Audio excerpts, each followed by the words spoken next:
এই বউ, ঘুম থেকে ওঠো না, সকাল হয়ে গেছে তো। অনেকক্ষণ আগে, বেলা 10টা বেজে গেছে, সবাই কি মনে করবে? আরে জামাই, এমন করো না তো। জীবনে এই প্রথম শান্তি মতো একটা ঘুম দিয়েছি, আর এই ঘুম কি এত তাড়াতাড়ি ভাঙবে নাকি? কেউ ডাকাডাকি করতে আসলে বলে দিও আমি এখন ঘুম থেকে উঠবো না। আমি টানা 3-4 দিন ঘুমাবো। এই কথা বলে নদী আয়নকে আরও শক্ত করে জড়িয়ে ধরে শুয়ে পড়ে। আর এদিকে ঠিক এই মুহূর্তে দরজায় কেউ একজন নক করতে থাকে। আয়ন তখন আবারও নদীকে বলতে থাকে। আরে এই বউ, ঘুম থেকে ওঠো না। দেখো, সেই কখন থেকে ডাকাডাকি করছে। সবাই মনে হয় নাস্তার টেবিলে অপেক্ষা করছে। তুমি তাড়াতাড়ি ঘুম থেকে ওঠো আর ফ্রেশ হয়ে আসো। থুরবাল, ভালো লাগে না, বললাম তো। আমি এখন ঘুম থেকে উঠবো না। এত বছর পর একটা জামাই পেয়েছি, আর তাকে জড়িয়ে ধরে যেই না একটা ঘুম দিয়েছি, অমনি রাত শেষ হয়ে যেতে হলো। আচ্ছা, তুমি আমার একটা কথার উত্তর দাও। আমি তোমার জামাই, আমি তো তোমাকে ফেলে কোথাও চলে যাচ্ছি না, বা আমাদের সম্পর্ক তো আর শেষ হয়ে যাচ্ছে না। তাহলে এরকম করার মানেটা কি? আমরা তো দুজন সারা জীবন একসঙ্গেই থাকবো, তাই নাকি? দেখো, আমি কোনো কথা শুনতে চাই না। আমি যেটা বলেছি সেটাই করব। আমি এখন কোনোভাবেই ঘুম থেকে উঠবো না। আর সেই সঙ্গে তুমিও আমার সঙ্গে বিছানায় শুয়ে থাকবে আর আমার সঙ্গে ঘুমাবে। আরে, আমি বুঝতে পারছি না তোমার মাথায় সমস্যা নাকি অন্য কিছু। সবাই সেই কখন থেকে ডাকাডাকি করছে, এদিকে বেলা 10টা বেজে গেছে, এখনও তোমার ঘুম ভাঙার কোনো নাম গন্ধ নেই। তাছাড়া তুমি কি ভুলে গেছো নাকি আজ আমাদের রিসিপশনের অনুষ্ঠান? তোমাদের বাড়ি থেকে অনেক মেহমান আসবে। মেহমানকে এখানে আসতে হবে কেন? তুমি ওদেরকে ফোন দিয়ে মানা করে দাও তাড়াতাড়ি। না, এখানে না আসে। এখানে তাদেরকে আসতে হবে না। আমার এখন ঘুমানোর সময়, আমি ঘুমাবো। আমি 3-4 দিনের মধ্যে ঘুম থেকে উঠবো না। ঠিক তখনই দরজা বাইরে থেকে আয়নের আম্মু বলতে থাকে। কিরে আয়ান, কি হলো?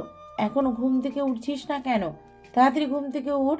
সবাই নাস্তার টেবিলে তোদের দুজনের জন্য অপেক্ষা করছে। তাছাড়া বেলা তো অনেক হয়ে গেল। একটু পরেই তো আবার তোর শ্বশুর বাড়ি থেকে মেহমান আসা শুরু করে দেবে। আম্মু, তুমি এসব কথা আমাকে কেন বলছো? তোমার বৌমাকে তো আমি কোনোভাবেই বিছানা থেকে উঠাতে পারছি না। সে নাকি এখন ঘুম থেকে উঠবে না, উল্টে আমাকে বলে দিয়েছে আমি যেন ফোন করে ওদেরকে এখানে আসতে মানা করে দেই। তার নাকি এখন ঘুমানোর সময়, সে এখন কোনোভাবেই ঘুম থেকে উঠবে না। আরে, এগুলো কোন ধরনের পাগলামি? তো সেটাই বুঝতে পারছি না। বাড়িতে কত শত মেহমান, সবাই তোদের সঙ্গে একসঙ্গে নাস্তা করবে বলে অপেক্ষা করে আছে। তাড়াতাড়ি ফ্রেশ হয়ে নিচে আয় বলছি। এই বলে আয়নের আম্মু সেখান থেকে চলে গেল। আর এইদিকে আয়ন তখন আবারও নদীকে ঘুম থেকে তোলার জন্য ডাকতে লাগলো। এই বউ, বউ, কি হলো? তাড়াতাড়ি ঘুম থেকে উঠো। তুমি দেখতে পাচ্ছ না সবাই আমাদের জন্য অপেক্ষা করছে? ধুর, ভাল লাগে না। আমাকে একটু শান্তি মতো ঘুমাতেও দিল না। কেন যে বিয়েটা করেছিলাম, এখন তো সেটাই বুঝতে পারছি না। আমিও তো সেটাই বলছি, তুমি কেন আমাকে বিয়েটা করলে? আমি তো বলছিলাম আমাকে বিয়ে করার কোনো প্রয়োজন নেই। তোমার মা বাবা যার সঙ্গে তোমার বিয়ে ঠিক করেছে, তুমি তাকেই বিয়ে করে নাও। কিন্তু তুমি তো আমার কোনো কথা শুনলে না। আমাকে তুমি একরকম ব্ল্যাকমেল করে তারপরেই বিয়ে করেছো। বেশ করেছি। তোকে ব্ল্যাকমেল করে বিয়ে করেছি। তোকে আমি সেই ছোটবেলা থেকে পছন্দ করতাম। তাহলে তোকে বিয়ে করতাম, নয়তো কি পাড়ার ছেলেকে ধরে এনে বিয়ে করতাম নাকি? যা, এখন একটা কাজ কর। আগে ঘুম থেকে উঠে আমার জন্য 1 কাপ চা বানিয়ে নিয়ে আয়। আমার বেডটি খাওয়ার অভ্যাস আছে। আরে, তোমার মাথা খারাপ হয়ে গেছে নাকি? এখন আমি গোসল না করে রুম থেকে বের হব? ড্রয়িং রুমে কত মেহমান, এখন যদি আমি রান্নাঘরে যাই তাহলে সবাই কি মনে করবে? এটা একবার ভেবে দেখেছো? এই হারামজাদা, একদম চটকনা মেরে তোর সব কটা দাঁত ফেলে দিব, বলে দিলাম। তোকে যেটা বলেছি সেটাই করবি। এক্ষুনি আমার জন্য চা বানিয়ে নিয়ে আসবি। তখনই আয়ন ছোট বাচ্চাদের মতো কান্না করে দেয়। আর তারপরই বলতে থাকে। আরে, তুমি এসব কি শুরু করেছো আমার সঙ্গে? আমি তোমার জামাই লাগি, এই কথা কি তুমি ভুলে গেছো নাকি? হ্যাঁ, আমি এটা খুব ভালো করেই জানি তুই এখন আমার জামাই লাগবি। তা না হলে এতক্ষণে 2টা থাপ্পড় দিয়ে তোকে বলতাম আমার জন্য চা বানিয়ে নিয়ে আসতে। তোমার দুঃসাহস দেখে আমি অবাক না হয়ে পারছি না। তুমি তোমার জামাইয়ের গায়ে হাত তুলবে? যদি আমার জামাইকে আর আমি করে, তাহলে আমাকে সেটাই করতে হবে। এটা ছাড়া তো আর আমার সামনে কোনো পথ খোলা থাকবে না। বাই দ্য ওয়ে, তাড়াতাড়ি যাও, আমার জন্য চা বানিয়ে নিয়ে আসো। এই বলে নদী আবারও কম্বল মুড়ি দিয়ে বিছানায় শুয়ে পড়ল। আর এদিকে আয়ন কোনো উপায়ন্তর না দেখে দরজা খুলে সোজা কিচেনের দিকে পা বাড়াচ্ছিল। তখনই আয়নের আম্মু সেটা দেখে ফেলে। তিনি আয়নকে বলতে থাকেন, কিরে আয়ান, কি হয়েছে তোর? তুই কিচেনের দিকে যাচ্ছিস কেন? তোকে না বললাম নদীকে নিয়ে একসঙ্গে ডাইনিং টেবিলে আসতে, সবাই মিলে একসঙ্গে নাস্তা করব। ওই যে সবাই বসে আছে। তখনই আয়ন একদম কান্না করে দিয়ে বলতে লাগলো, আম্মু, সবই আমার কপালের দোষ। কেন যে তোমাদের কথাই তোমার ভাইয়ের মেয়েকে বিয়ে করতে গিয়েছিলাম সেটা আল্লাহই ভালো জানে। এত কাহিনী না করে কি হয়েছে সেটা তো আমাকে বলবি, তাই নয় কি? আরে সকালবেলা ঘুম থেকে উঠে কই আমাকে চা বানিয়ে দিবে, সেটা না করে আমাকে পাঠিয়েছে তার জন্য চা বানিয়ে নিয়ে যেতে। কি কপাল আমার সেটাই বুঝতে পারছি না। বলেছে তো কি হয়েছে, কি এমন মহাভারত অশুদ্ধ হয়ে গেল তোর কাছে? তো শুধু একটু চা খেতে চেয়েছে। যা, তাড়াতাড়ি করে চা বানিয়ে রুমে নিয়ে যা। তারপর নদীকে বল ফ্রেশ হয়ে খাবার টেবিলে আসতে। এ বলে আয়নের আম্মু সেখান থেকে চলে গেল। আর এদিকে আয়ন নিজের কপাল চাপড়াতে চাপড়াতে কিচেনের দিকে পা বাড়ালো। কিচেনে গিয়ে আয়ন কোনো কিছুই খুঁজে পাচ্ছিল না। কোথায় চাপাতি রাখা আছে, কোথায় চিনি রাখা আছে, কিছুই খুঁজে পাচ্ছিল না, কারণ সে জীবনে কোনোদিন কিচেনে আসেনি। আর এদিকে আজ তার আম্মু একদম লাপাত্তা হয়ে গেছে। অবশেষে আয়ন চাপাতি খুঁজে পেল। চুলায় গরম পানি বসি তাতে চাপাতি দিল, কিন্তু চিনি কোথায় পাবে সেটাই ভেবে পাচ্ছিল না। অনেক খোঁজাখুঁজির পর একটা বয়াম খুঁজে পেল যেটাতে চিনির মতো কিছু রাখা ছিল। তখন আর কোনো কিছু চিন্তা না করে সেটা থেকে খানিকটা নিয়ে চায়ে ঢেলে দিল, আর তারপরে সেটা নিয়ে রুমে চলে গেল। রুমে গিয়ে তারপর সেটা নদীর হাতে তুলে দিল আর বলতে লাগলো, মামার বেটি, এ নেন চা খেয়ে আমাকে উদ্ধার করেন। নদী তখন মুচকি এসে আয়নের হাত থেকে চায়ের কাপটা নিল আর তারপরেই বলতে লাগলো, এটা আদৌ খাওয়া যাবে? আমি তো সেটাই চিন্তা করছি, কারণ আমি যত দূর জানি তুই কখনো রান্নাঘরে যাসনি। তাহলে আজ আমার জন্য চা বানিয়ে নিয়ে আসলি কিভাবে? যেখানে এটা তুমি খুব ভালো করেই জানতে, আমি কোনোদিন রান্নাঘরে যাইনি। রান্না করে কোথায় কি থাকে না থাকে সেই সব কিছু সম্পর্কে আমার বিন্দুমাত্র কোনো আইডিয়া নেই। আর সেখানে তুমি আমাকে পাঠিয়েছো চা বানিয়ে নিয়ে আসার জন্য। এখন যা হয়েছে খেয়ে নাও।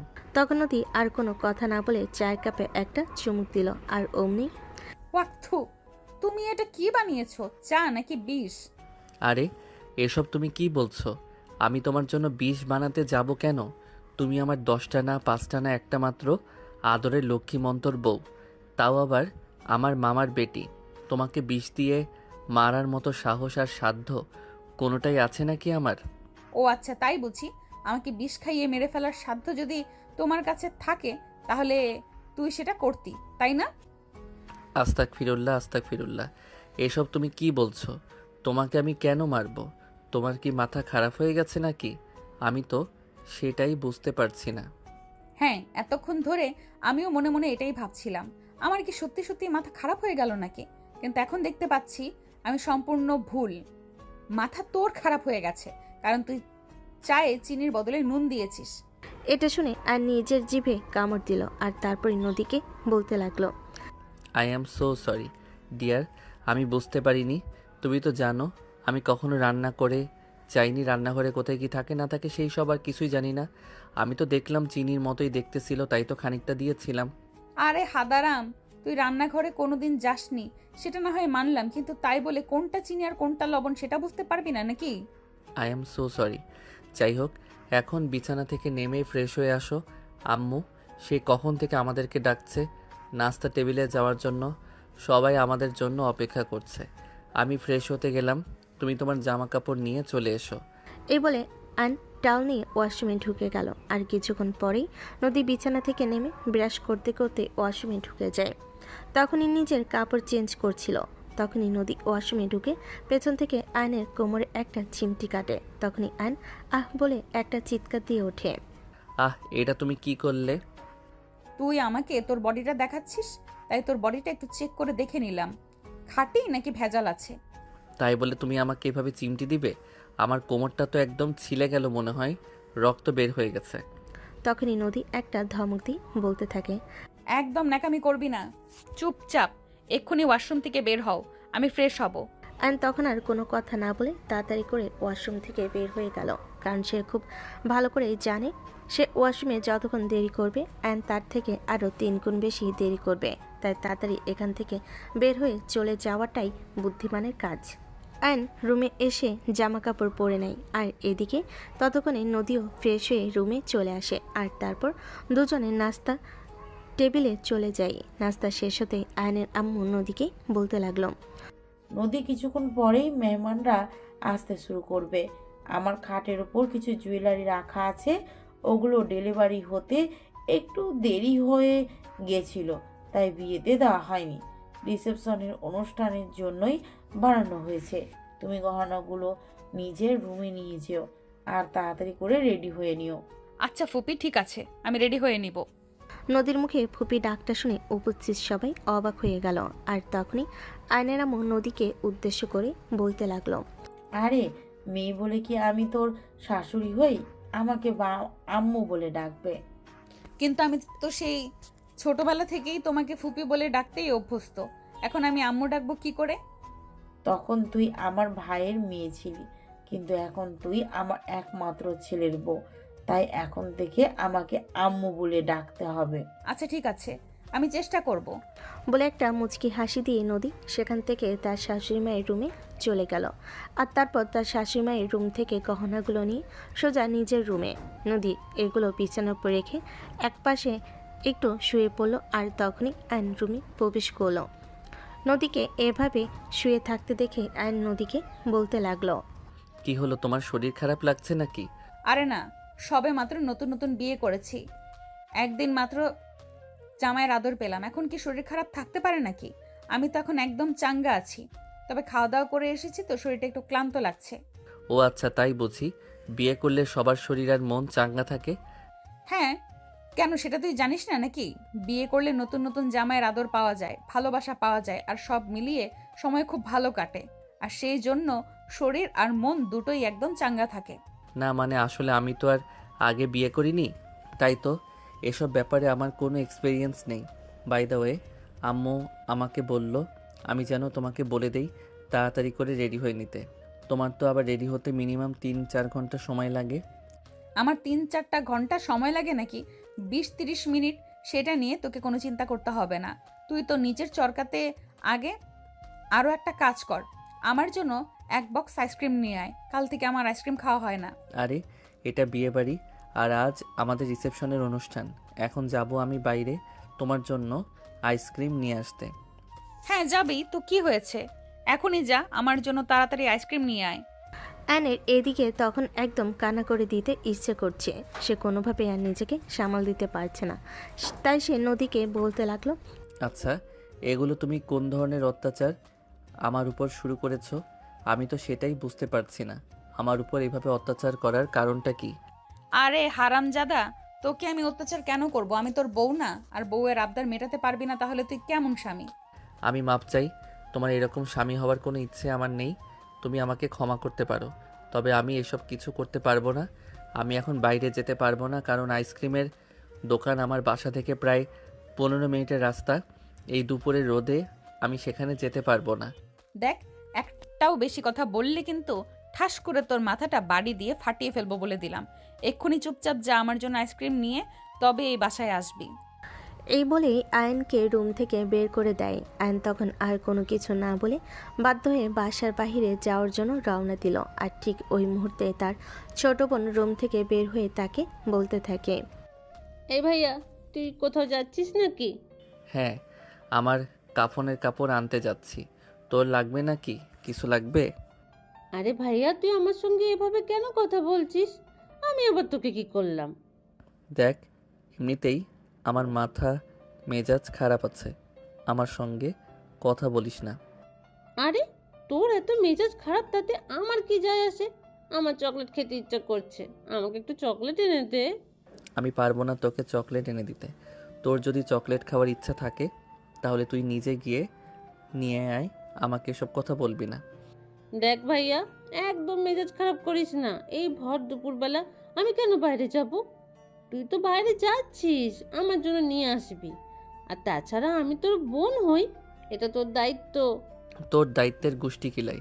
তুই শর্ত আমার চোখের সামনে থেকে। আমার তোদের সঙ্গে কথা বলতে ইচ্ছা করছে না। সব কটা আমাকে ভাগে পেয়ে বসেছিস, তাই না? ভাইয়া আমি বুঝতে পারছি না তুই কেন এমন করছিস। আমি তোর বোন হই, বোনের সঙ্গে কেউ এমন খারাপ আচরণ করে নাকি? তোরা সবাই মিলে আমার সঙ্গে যেটা করেছিস, তারপর আর তোদের সঙ্গে ভালো আচরণ করার কোনো ওয়ে আছে নাকি? ভাইয়া তুই এখানে আমাকে কেন দোষ দিচ্ছিস? আমি জানি তুই নদী আপুর ব্যাপারে কথা বলছিস, কিন্তু সে এখন তোর বিয়ে করা বউ, আর নিজের বউকে নিয়ে কখনো বাজে মন্তব্য করতে হয় না। আর একটা কথা সব সময় মাথায় রাখিস, তোর বউকে যদি তুই সম্মান না দিস, তাহলে কিন্তু কেউ তোর বউকে সম্মান দিতে আসবে না। তোর সম্মানের খেতায় আগুন। যে মানুষটা আমার জীবনটাকে একদম তেজপাতা বানিয়ে ছেড়ে দিচ্ছে, তাকে আবার কিসের সম্মান? আমার কাছে কোনো সম্মান টম্মান হবে না। তুই এখন আমার চোখের সামনে থেকে সর, আর আমার সঙ্গে একদম কথা বলবি না বলে দিলাম। আমার এই সব কিছু আর সহ্য হচ্ছে না। এ বলে অ্যান ড্রয়িং রুম থেকে বের হয়ে আসলো গেটের কাছে। এসে দেখতে পেল সিকিউরিটি নাক ডেকে ঘুমাচ্ছে। তার রাগ যেন আরও বেশি বেড়ে গেল। সে চিৎকার দিয়ে সিকিউরিটিকে বলতে লাগলো, কি ব্যাপার সিকিউরিটি কাকা, আপনি এখানে নাক ডেকে ঘুমাচ্ছেন কেন? আপনাকে এখানে ঘুমানোর জন্য রাখা হয়েছে নাকি? না মানে আসলে বাবা শরীরটা একটু খারাপ লাগছে, প্রচণ্ড মাথা ব্যথা করছে, তাই তো আমি এখানে একটু বিশ্রাম নিচ্ছিলাম। হ্যাঁ, সেটা তো আমি দেখতেই পাচ্ছি। আপনি এখানে বিশ্রাম নেওয়ার নাম করে নাক ডেকে ঘুমাচ্ছেন। এমনিতে তো সারাদিন কোনো কাজ করেন না, এখানেই বসে থাকেন। আর এখন কি না আপনার বসে থাকতেও ক্লান্তি লাগে, তাই না? না মানে আসলে বাবা তুমি তো জানোই এই কয়দিন ধরে কাজের চাপ একটু বেশি, এমনিতে তো সেরকম কোনো কাজ থাকে না, সেটা আমিও খুব ভালো করে জানি। তার শরীরটা একটু ক্লান্ত লাগছে, তাছাড়া মাথাটাও ব্যথা করছে, সেজন্য জিমাতে জিমাতে কখন যে ঘুমিয়ে পড়েছি খেয়াল নাই। আচ্ছা ঠিক আছে, বাদ দিন সেসব কথা। এখন আমি আপনাকে যেটা বলছি সেটা মনোযোগ দিয়ে শুনুন। আপনি এখন বাইরে যাবেন, আর তারপর এক বক্স কোন আইসক্রিম নিয়ে আসবেন। এই বলে অ্যান একটা 500 টাকার নোট দারোয়ানের হাতে গুজে দিয়ে দারোয়ানকে আইসক্রিম আনতে পাঠিয়ে দিল। আর সে গেটের সামনে দাঁড়িয়ে অপেক্ষা করতে লাগলো। ওই মুহূর্তেই একটা গাড়ি তাদের বাড়ির সামনে এসে দাঁড়ালো। আর তারপর গাড়ি থেকে একটা মেয়ে নেমে আসে অ্যানকে বলতে লাগলো, এই যে দারোয়ান মামা, এটা কি আশরাফ চৌধুরীর বাসা? দারোয়ান এই শব্দটা শুনেই আয়নের মেজাজ 360 ডিগ্রি অ্যাঙ্গেলে গরম হয়ে গেল। সে জোরে চিৎকার দিয়ে বলতে লাগলো, এই মেয়ে, কি সমস্যা আপনার? আর আমাকে দেখে আপনার কোন অ্যাঙ্গেলে দারোয়ান বলে মনে হচ্ছে? দারোয়ানকে দারোয়ান বলবো না তো সাহেব বলবো নাকি? এই তো আপনি দারোয়ানের লাঠি হাতে নিয়ে এখানে দাঁড়িয়ে আছেন। আপনাকে দেখতে তো একদম দারোয়ানের মতোই লাগছে, তাই জিজ্ঞেস করা। দেখুন, একদম ফালতু কথা বলবেন না। আমি আয়ান, আর আশরাফ সাহেব আমার বাবা। আই এম সো সরি, আসলে আমি আপনাকে চিনতে পারিনি, কারণ আপনার সঙ্গে তো এর আগে আমার কখনো দেখা হয়নি। তাই আমি রীতা, আপনার বাবার পার্সোনাল অ্যাসিস্ট্যান্ট। আপনার বিয়েতেই মনে হয় আমাদেরকে ইনভাইট করা হয়েছে, তাই না? হ্যাঁ, একদমই তাই। কিন্তু আপনি এত আগেভাগে চলে এসেছেন কেন? আপনাদের বাড়িতে কি সকালের খাবার রান্না করা হয়নি নাকি? রীতা তখন অনেকটা লজ্জা পেয়ে গেল আর বলতে লাগলো, না মানে আসলে আপনার বাবা আমাকে ফোন দিয়ে বললেন আমি যেন একটু আগে আগেই চলে আসি। ওনার কি যেন কাজ আছে, সেটা আমাকে করতে হবে। আর অফিসের কিছু ফাইল আছে, দুপুরের মধ্যেই সাবমিট করতে হবে। সেগুলোতে আপনার বাবা সাইন লাগবে। তাহলে এখানে দাঁড়িয়ে আছেন কেন? নাকি আমার মতো হ্যান্ডসাম ছেলে দেখে আমার সঙ্গে লাইন মারতে ইচ্ছে করছে? আরে স্যার, এসব আপনি কি বলছেন? আপনি আমাদের বসের ছেলে, ভবিষ্যৎ বস। তার উপর আবার আপনার বিয়ে হয়ে গেছে। আমি কেন আপনার সঙ্গে লাইন মারতে যাব? সব কিছু যখন জানেন, তখন এখানে দাঁড়িয়ে থেকে ফালতু টাইম ওয়েস্ট না করে আমার চোখের সামনে থেকে সরে যান। এমনিতেই মেজাজ খারাপ আছে, এমন কিছু করবেন না যাতে সবটা আপনার উপর ঢেলে দেয়। আয়নের কথা শুনেই রীতা খুব ভালোভাবে বুঝতে পারল আয়ন প্রচণ্ড পরিমাণে রেগে আছে। তাই রীতা তার সঙ্গে আর কোনো কথা না বলে বাড়ির ভিতর ঢুকে গেল। বাড়ির ভিতরে প্রবেশ করে রীতা আশরাফ সাহেবের রুমটা কোন দিকে সেটা কাজের মেয়েটার থেকে জিজ্ঞাসা করে তারপরেই সুজার রুমের ভিতর চলে যায়। দরজায় দাঁড়িয়ে নক করে। আসসালামু আলাইকুম স্যার, আমি রীতা। আমি ভিতরে আসতে পারি? হ্যাঁ রিতা, ভিতরে এসো। আমি তোমার জন্য অপেক্ষা করছিলাম। বাড়িতে আজ অনেক কাজ পড়ে আছে, কিন্তু অফিসের কাজের কথা তো ভুলে গেলে চলবে না। তাই অফিসের কাজ শেষ করে তারপরেই বাড়ির কাজে হাত দেব। হ্যাঁ স্যার, সেজন্যই তো আমি তাড়াতাড়ি চলে আসলাম। আপনি ফাইলে সাইন করে দিলেই আমি সেগুলো সাবমিট করব। আর তারপর তো আপনার ছেলের বিয়ের দাওয়াত খেতে আসবো। হ্যাঁ দাও, তাড়াতাড়ি আমি সাইন করে দিই। আর হ্যাঁ, তোমাকে তো বলছিলাম আমার কেবিনে 3 নম্বর ড্রয়ারে দেখবে আরও কিছু ফাইল আছে, সেগুলোতে আমি সাইন করে রেখেছি, সেগুলোও সাবমিট করে দিও। আর হ্যাঁ, তুমি কিন্তু ওদের সঙ্গে ভালোভাবে কথা বলবে, বুঝতে পারছো তো? আজ আমি অফিসে নেই, চাইলেও যেতে পারো না, কারণ আমার ছেলের বিয়ে। আমি যদি বাড়িতে না থাকি তাহলে সব কিছু গোলমাল হয়ে যাবে। আচ্ছা স্যার, ঠিক আছে, আপনি কোনো চিন্তা করবেন না, আমি সব কিছু ঠিকঠাক মতোই সামলে নিব। হ্যাঁ, তোমার উপর আমার সেই ভরসা আছে, সেজন্যই তো আমি তোমাকে দায়িত্ব দিয়েছি। তা না হলে তো এই কাজটুকু একটু কষ্ট হলেও আমাকেই করতে হতো। বাই দ্য ওয়ে, তুমি মনে হয় সকালে নাস্তা করে আসোনি। আমি কাজের মেয়েকে বলে দিয়েছি, সে তোমার জন্য নাস্তা রেডি করে রেখেছে। তুমি কিন্তু নাস্তা করে তারপর যাবে। আচ্ছা স্যার, ঠিক আছে, ধন্যবাদ আপনাকে। এই বলে রিতা আয়নের বাবার থেকে সবগুলো ফাইল সাইন করিয়ে নিল এবং তারপর ড্রয়িং রুমে আসতে না আসতেই কাজের মেয়েটা রিতাকে নাস্তার টেবিলে ডেকে নিল আর নাস্তা শেষ করে বাসা থেকে বের হয়ে চলে গেল। অফিসে গিয়ে রিতা প্রথমে আয়নের বাবার কেবিনে গেল, তারপর তার ফাইলগুলো নিয়ে চলে গেল ক্লায়েন্টদের সঙ্গে দেখা করতে। তাদের সঙ্গে আয়নের বাবার হয়ে সমস্ত কথা বলল এবং ফাইনাল করে তাদেরকে বিদায় দিয়ে অফিসে চলে আসলো। অফিসে এসে আয়নের বাবাকে ফোন করে আর তারপর বলতে থাকে, স্যার, সব কাজ কমপ্লিট হয়ে গেছে, আমরা এই কাজটা পেতেই চলেছি। আর আমরা যদি এই কাজটা সফলভাবে করতে পারি তাহলে আমাদের কোম্পানির প্রায় 50 কোটি টাকার মতো লাভ হতে পারে। সত্যি বলছো? তুমি তাহলে এটা আমাদের কোম্পানির রেকর্ড হয়ে যাবে, কারণ এতদিন পর্যন্ত আমরা যত বায়ারদের সঙ্গে কাজ করেছি সর্বোচ্চ হলে আমাদের কয়েক কোটি টাকা লাভ হয়েছে, কিন্তু তাই বলে এবার একসাথে 50 কোটি টাকার উপরে। হ্যাঁ স্যার, আমি একদম ঠিক কথাই বলছি। তারা আমাদের থেকে উচ্চ মূল্যের এই প্রোডাক্টগুলো নিতে চাইছে এবং আমি তাদেরকে সমস্ত প্রেজেন্টেশন দেখিয়েছি। তারা সব কিছু দেখে তারপর এই অর্ডার কনফার্ম করেছে। আচ্ছা ঠিক আছে, কোনো সমস্যা নেই। তুমি একটা কাজ করো, মার্কেটিং ম্যানেজারকে আমার সঙ্গে একটু কথা বলিয়ে দিও। আর তুমি আসার সময় অ্যাকাউন্ট থেকে তাহলে 10-12 লক্ষ টাকা নিয়ে এসো। স্যার, আপনি এখন টাকা দিয়ে কি করবেন আমি তো সেটাই বুঝতে পারছি না। রিতা, আমার ব্যাপারে প্রশ্ন করা কিন্তু একদম পছন্দ করি না। আমি তোমার বস হই, আমি টাকা দিয়ে কি করব সেই কৈফিয়ত নিশ্চয়ই তোমার কাছে দিতে হবে না আমাকে। স্যার, আমি আসলে আপনাকে ব্যাপারটা সেভাবে বলিনি। আসলে কথা হলো এটা যে আজ আপনার ছেলের বিয়ে, কিন্তু এতগুলো টাকা কেন লাগবে তাই জিজ্ঞেস করলাম। রিতা, তুমি মনে হয় ভুলে গেছো আমার ছেলের বিয়ে, তাই আমার ছেলের বিয়েতে কোনো কমতি আমি রাখতে চাই না। তাছাড়া আমি কিন্তু এখনও আমার পুত্রবধূকে কোনো গিফট করিনি। এটা দিয়ে আমি আমার পুত্রবধূকে একটা গিফট করব। অনলাইনে আমি একটা অর্ডার করেছি, সেটার ক্যাশ অন ডেলিভারি, তাই টাকার আমার লাগবে। আচ্ছা স্যার, ঠিক আছে, কোনো সমস্যা নেই। আমি কিছুক্ষণের মধ্যেই টাকা নিয়ে আপনার বাড়িতে পৌঁছে যাব। এই বলে রিতা ফোন রেখে দিল আর তারপরে অ্যাকাউন্ট সেকশনে গিয়ে এমডি স্যারের কথা বলে সেখান থেকে 12 লাখ টাকা নিয়ে নিল। আর তারপরেই আবারও সেটা নিয়ে আয়নদের বাড়ির উদ্দেশ্যে রওনা দিল। অপরদিকে আয়ন যখন সিকিউরিটি গার্ডকে দিয়ে আইসক্রিম নিয়ে বাসার ভিতর প্রবেশ করছিল তখনই আবারও তিশা তার সামনে এসে দাঁড়ায় আর হাতে আইসক্রিমের বক্স দেখে সেটা চিনে নিল আর বলতে লাগলো, আরে ভাইয়া, তুই তো বড্ড হিংসুটে হয়ে গেছিস। আমি বললাম আমাকে চকলেট এনে দেওয়ার জন্য, কিন্তু সেটা তুই আমাকে এনে দিলি না। আর এখন এক বক্স আইসক্রিম নিয়ে সোজা নিজের রুমের ভেতর ঢুকে যাচ্ছিস নিজের বউকে নিয়ে মজা করে খাবি বলে। কিন্তু আমি থাকতে কি সেটা হতে দিতে পারি বল? দেখো, এখন কিন্তু একদম বেশি হয়ে যাচ্ছে। আমি আইসক্রিম খাই না, সেটা তুই খুব ভালো করে জানিস, কারণ আমার ঠান্ডা লেগে যায়। আমার বউ এগুলো খাবে, দিয়ে দে এগুলো। ও মা, তখন তো বিয়ে করতে চাইছে আমাদেরকে কত কথা শোনাচ্ছিলে, একটু আগেও আমাকে কত কথা শুনিয়ে গেছে। এখন কিনা বউয়ের জন্য দরদ উতলে উতলে পড়ছে। দেখ, একদম মেজাজ খারাপ করিস না, বলে দিলাম। এমনিতেই মেজাজ খারাপ আছে, এখন কিন্তু একদম থাপ্পড় মেরে তোর সব কটা দাঁত ফেলে দিব। আমাকে মেজাজ দেখিয়ে কোনো লাভ নেই মাই ডিয়ার ভাই। আমি তো এখন তোকে এই আইসক্রিম দেব না।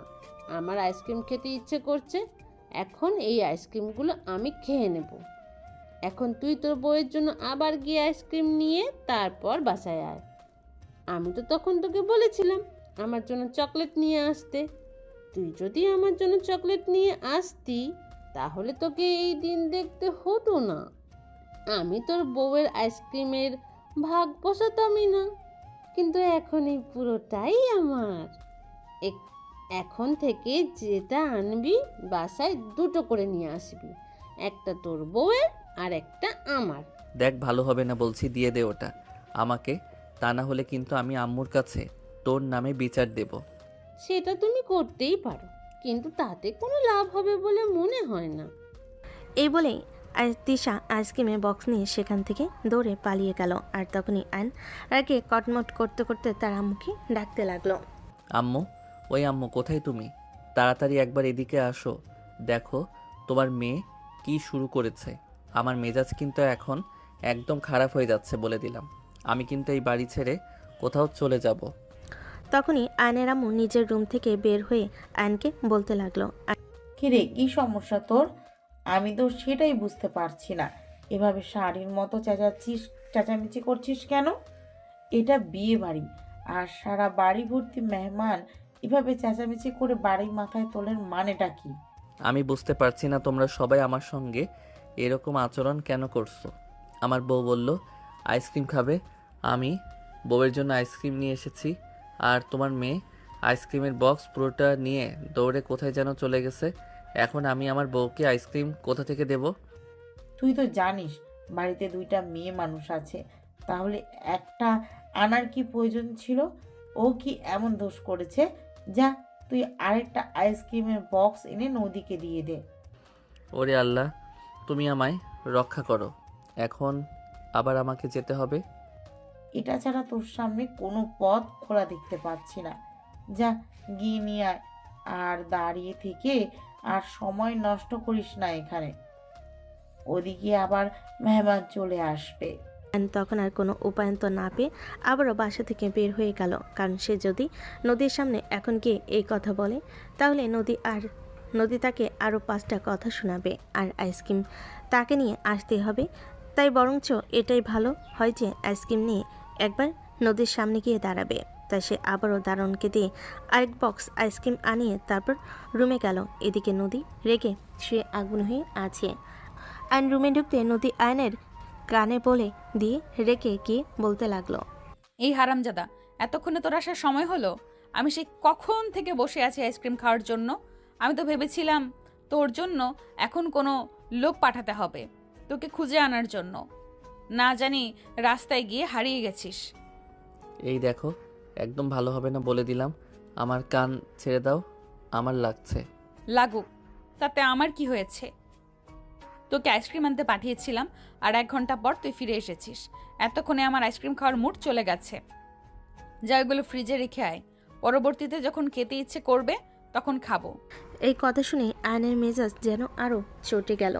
সে বলতে লাগলো। তোমরা সবাই কি আমাকে চাকর পেয়েছো নাকি?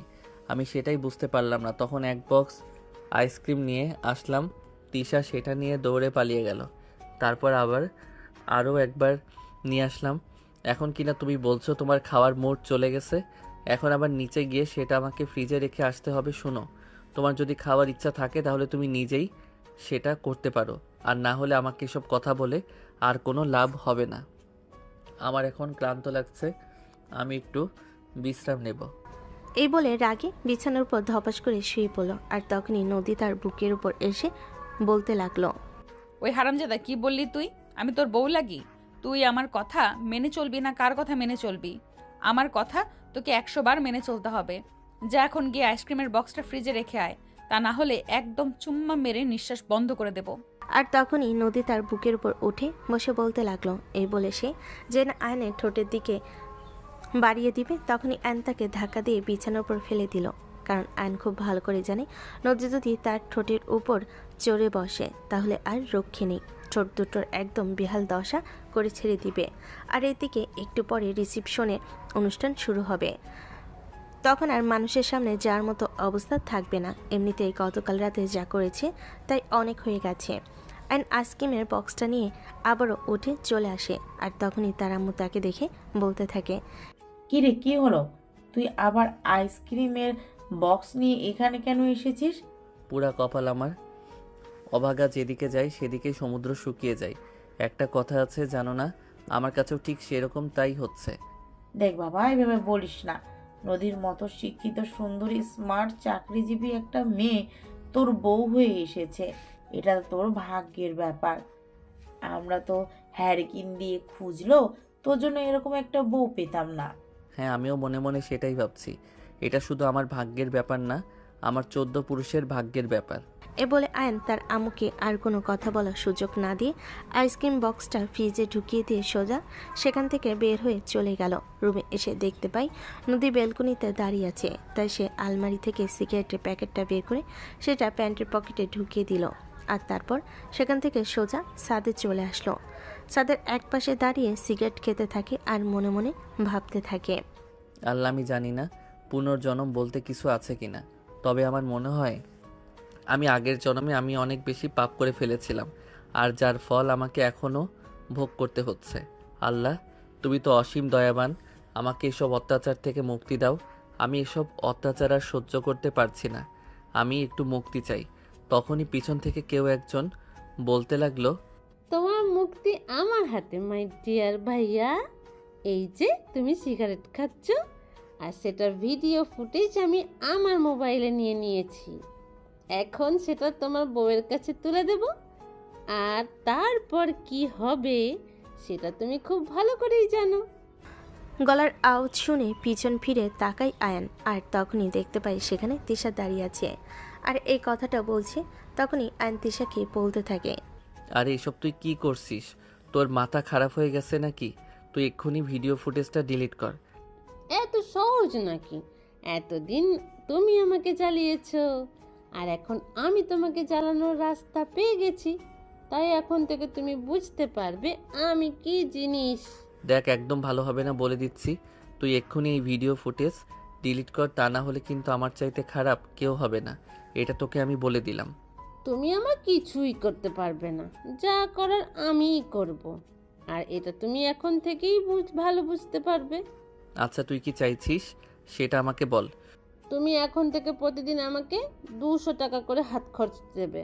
তুই পাগল নাকি মাথা খারাপ? যেখানে বাবা আমাকে 200 টাকা হাত খরচ দেয় না, আর সেখানে আমি তোকে কোথা থেকে 200 টাকা হাত খরচ দিব?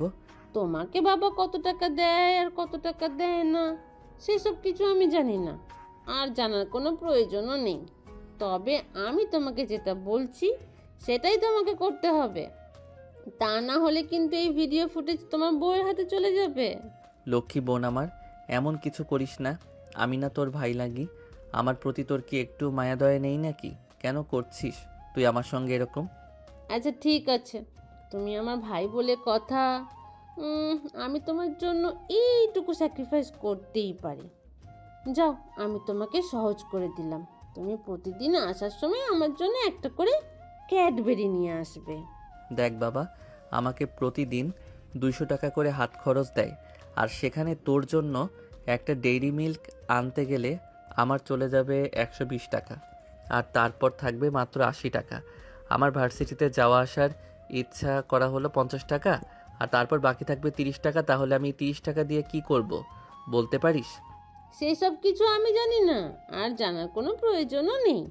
আমি তোমাকে যেটা বলেছি তোমাকে সেটাই করতে হবে। আর তুমি যদি আমার প্রস্তাব মেনে নিতে না পারো, আমার প্রস্তাব মেনে নিতে তোমার কোনো সমস্যা হয়, তাহলে আমি সোজা এই ভিডিও ফুটেজ তোমার বউয়ের হাতে তুলে দেব, আর তারপর যা হয় সেটা তুমি সামলে নিও। তখনই বেশ কিছুক্ষণ চুপ করে রইল আয়ান, আর তারপরে সে তিশাকে বলতে লাগলো, আচ্ছা ঠিক আছে, কোনো সমস্যা নেই, আমি তোর প্রস্তাবে রাজি। তবে দয়া করে এটা আমার বউয়ের হাতে তুলে দিস না, তাহলে আমার সঙ্গে কি হবে সেটা তো তুই খুব ভালো করেই জানিস। বোন হয়ে ভাইয়ের এত বড় ক্ষতি তুই করিস না। আচ্ছা ঠিক আছে, আমি আমার কথা রাখবো, আর তুমি তোমার কথা রেখো। আমি স্বার্থপর হলেও বেঈমান নই। বলতেই পিছন থেকে তিশার বান্ধবী বলতে থাকে, কিরে বান্ধবী, তুই এখানে?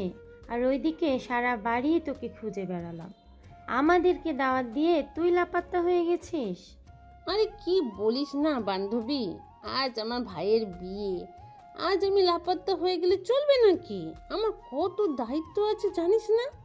চল এখন নিচে, তোদের সঙ্গে অনেক গল্প করার আছে। ভাইয়া আমি চলে গেলাম, তোকে যেটা বলেছি সেটা মাথায় রাখিস, আর যেন অন্যথা না হয়। এই কথা বলতে তিশা তার বান্ধবীদের নিচে নিয়ে গেল। এদিকে অ্যান নিজের কপালে নিজেই চাপড়াতে লাগলো। কেন যে এই রকম একটা ফ্যামিলিতে জন্ম নিতে গিয়েছিল সেটাই বুঝতে পারছে না। বেশ কিছুক্ষণ একা একা ছাদে বসে থেকে আর তারপরে রুমে আসে। রুমে এসে দেখতে পাই নদীর মেকআপ করা শুরু হয়ে গেছে। মুখে একটার পর একটা প্রলেপ দিয়ে চলেছে। এটা দেখে অ্যান বলতে লাগলো, আচ্ছা তুমি কি করছো এখানে বলো তো শুনি। কেন দেখতে পাচ্ছ না আমি মেকআপ করছি? আজ আমার রিসেপশন বলে কথা। কিন্তু আমার তো মনে হচ্ছে তুমি ইটের দেয়ালে সিমেন্টের প্লাস্টার করছো। যেভাবে একটার পর একটা আটা ময়দা মুখে মেখে চলেছো, তোমাকে তো চেনাই যাবে না। তখনই নদী একটু রেগে গিয়ে বলতে থাকে, দেখো, একদম মেজাজ খারাপ করবি না বলে দিলাম। আমরা মেয়ে মানুষ, সাজগোজ করা আমাদের নেশা। তাছাড়া আমি কি এমন করলাম? এই তো একটু মেকআপ করেছি, এখানে খারাপের কি আছে? আমি তো সেটাই বুঝতে পারছি না। খারাপ কিছু আছে সেটা তোমাকে কখন বললাম? আমি তো শুধু তোমাকে এটা বললাম যে তুমি যেভাবে মেকআপ করছো মনে হচ্ছে সিমেন্টের প্রলেপ দেওয়া আছে ইটের দেয়ালে। দেখো, মেজাজ খারাপ করো না বলে দিলাম। মেহমানরা সব আসতে শুরু করে দিয়েছে। রেডি হয়ে নাও, আমাদেরকে নিচে যেতে হবে। তুমি রেডি হও, আমার রেডি হতে সময় লাগবে না। এই তো বড়জোর 5 মিনিট লাগবে। আমাদের তো আর আটা ময়দা লাগাতে হয় না। এই বলে অ্যান মোবাইলটা হাতে নিয়ে বেলকনিতে চলে গেল। আর এদিকে নদী তখন কোনো কথা না বলে নিজের মতো করে সাজগোজ করতে লাগলো। প্রায় 1.5 ঘন্টা পর নদীর সাজগোজ শেষ হলো। এদিকে অ্যান তখনও মোবাইলে ফেসবুকে স্ক্রল করছে বেলকনিতে বসে বসে। এটা দেখতে পেয়ে নদী বলতে লাগলো, এই কি ব্যাপার, তুমি এখনো এখানে বসে আছো কেন? তোমাকে আমি সেই কখন বললাম রেডি হওয়ার জন্য। এইদিকে বাড়িতে মেহমান সবাই চলে এসেছে, আর তুমি এখনো রেডি হওনি। আমি তো বললাম আমার রেডি হতে এত সময় লাগবে না, বড়জোর 5 মিনিট। বলে আইন রুমে আসলো আর আলমারি থেকে একটা পাঞ্জাবি পায়জামা বের করে গায়ে দিল। চুলটা কোনোরকম একটু সেট করে হাতে একটা ঘড়ি পরলো আর তারপরে নদীকে বলতে লাগলো, আই অ্যাম রেডি, চলো নিচে যাওয়া যাক। শুনেই নদী কিছুটা অবাক হয়ে, এত তাড়াতাড়ি একজন মানুষের রেডি হতে পারে এটা নদীর জানা ছিল না। তাই সে আইনকে বলতে লাগলো, তুমি মানুষ নাকি রোবট? এত তাড়াতাড়ি কেউ রেডি হতে পারে? আমি হতে পারি, কারণ আর কারোর মতো আমার এত মাথা লাগাতে হয় না। আমি ন্যাচারাল সুন্দর, বুঝতে পেরেছো? সেটা আর বলতে নাকি, তুমি সেই ছোটবেলা থেকেই অনেক কিউট। তাই তো ছোটবেলা থেকেই তোমার প্রেমে আমি হাবুডুবু খাচ্ছি।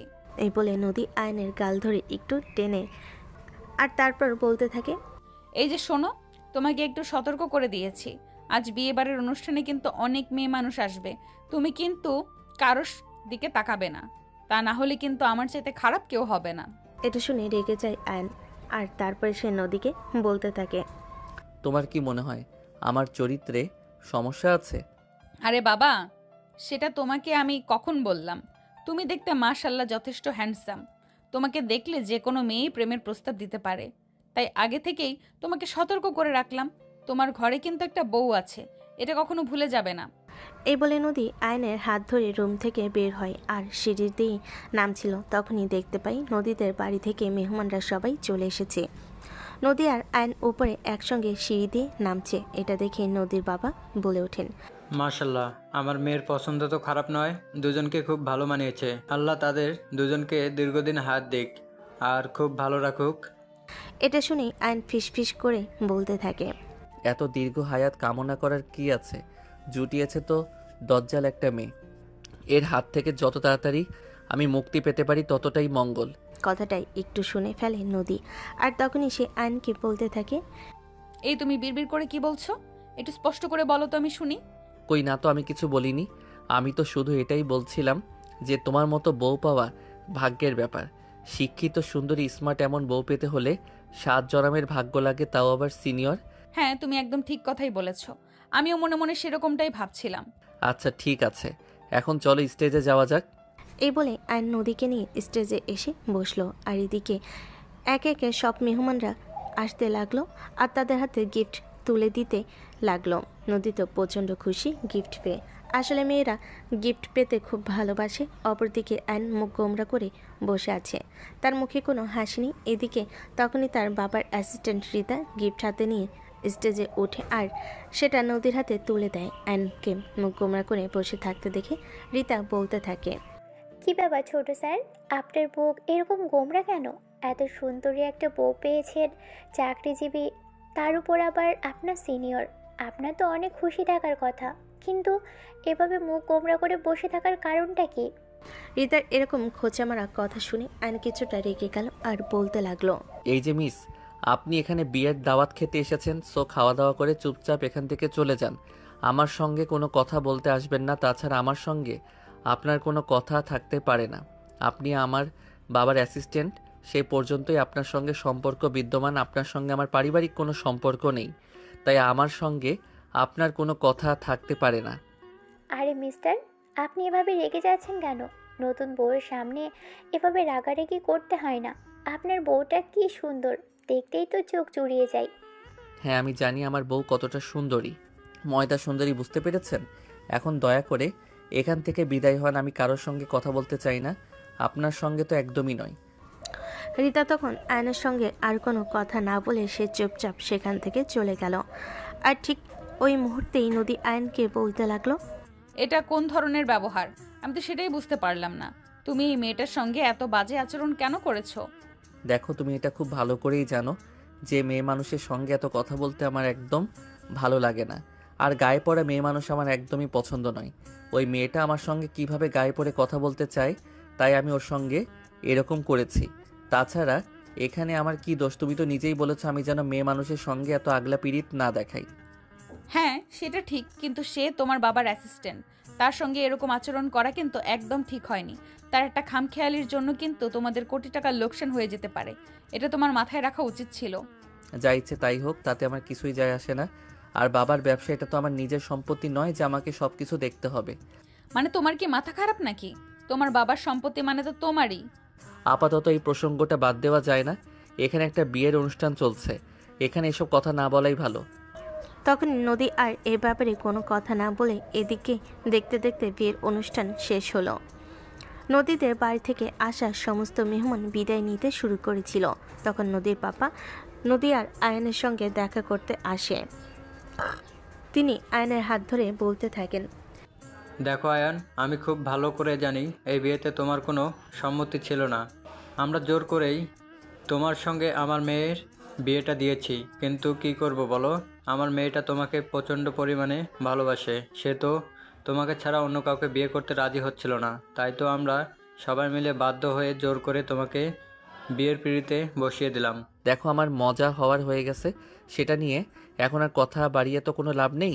তোমরা তো আমার কপালটাকে একদম ফাটা কপাল বানিয়ে দিয়েছ। এখন আর এসব নিয়ে কথা বলো না, আমার ভালো লাগে না। আচ্ছা বাবা, ঠিক আছে, আমি আর এইসব নিয়ে কোনো কথা বাড়াবো না। তবে একটা কথা বলি, আমার মেয়েটা কিন্তু তোমাকে প্রচণ্ড পরিমাণে ভালোবাসে।